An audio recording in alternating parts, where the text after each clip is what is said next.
Here's your guide for surviving Drive to Survive. Ciao friends and welcome back to 2 Secs Ted.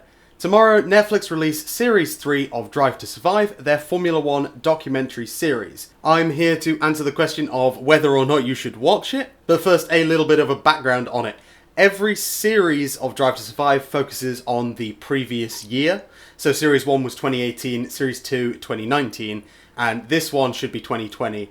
If you are watching this in the future, maybe before Series 4 or 5 come out, then all of this should still apply, but obviously all of this is based on what happened in the first two series. I can't really know what happens after that. So if all you're looking for is the short answer, yes, you should watch Drive to Survive. The show has been responsible for bringing a lot of new fans to the sport over the last couple of years, due to its focus on personalities and drivers. It makes the sport a lot more personal, and a lot of people really connect with that instead of the traditional coverage. I think this is why Liberty and Netflix keep continuing to make it. It's very successful and very popular. Although there are, as always, quite a lot of gatekeepers in the Formula 1 community who look down on Drive to Survive fans. This channel, though, will never be like that. I hate gatekeeping. The only thing I gatekeep is Gatekeepers. But there are some important things to remember while watching it. Especially if you aren't someone that regularly watches Formula 1, maybe you've never even seen it at all. Drive to Survive is a documentary series. This means that the producers find storylines in real life and fit them into 10 episodes. So, not everything makes the cut. For example, in 2019, the first year I started watching the sport, one of my favourite storylines was about Charles Leclerc. Getting pole in Bahrain, leading, and then his engine failing, getting his first win at an emotional weekend in Spa after Antoine Hubert died, winning again at Ferrari's home race the very next week in Italy, and then not winning the week after that in Singapore, losing to his own teammate. That's not mentioned at all in Drive to Survive. I really like that storyline. Apparently the producers of the show either didn't have enough footage or just didn't like it as much as I do. So it's barely mentioned. So that is something to look out for. It's only 10 episodes. They can't fit everything. They won't have filmed everything.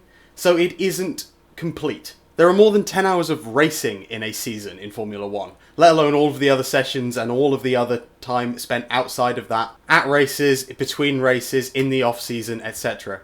So of course, not everything makes it. Just really quick, I'd like to ask you, if you haven't already, to please subscribe down below, maybe turning notifications on as well. It really does help out the channel, and I would appreciate it. Thank you very much.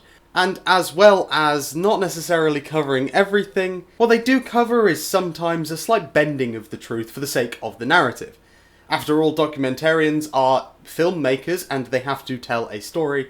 Sometimes this means that they'll get Will Buxton in to pretend to commentate on something that they don't have proper commentary of. Or perhaps they'll use a reaction shot from the Red Bull garage from, China when actually the footage they're showing is Baku. These little white lies are very common in documentaries and are used throughout Drive to Survive. It's not that they're making anything up, but it is a slight bending of the truth, which hardcore Formula 1 fans sometimes feel is a bit dishonest. Personally, I don't care, it's a documentary. I feel like generally people that don't like F1 don't care, and the people that really do know and don't care either.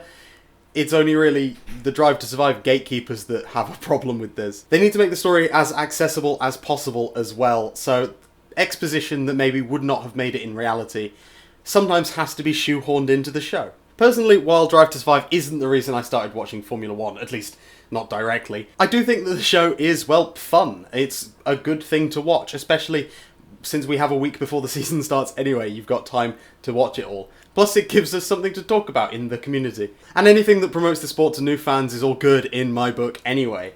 I have very little time for the kind of people that want to keep Formula 1 as a tiny little niche sport that's not making any money. If Formula 1 is your passion, you should want to share it. Oh, and if you do watch Drive to Survive and don't care about Formula 1, that's fine too. If you watch Drive to Survive and think it's crap, that's fine too. I'm just saying, if you have Netflix, maybe give it a go. You might find you really like it. But of course, take everything with a grain of salt. But that's just my opinion. What do you guys think? Have you seen Drive to Survive? Will you watch the next one? Do you like how it reflects reality or not? Drop me a comment down below, and while you're down there, maybe leave me a like as well. It really does help out. Thank you all so very much for watching, and I will see you on Monday.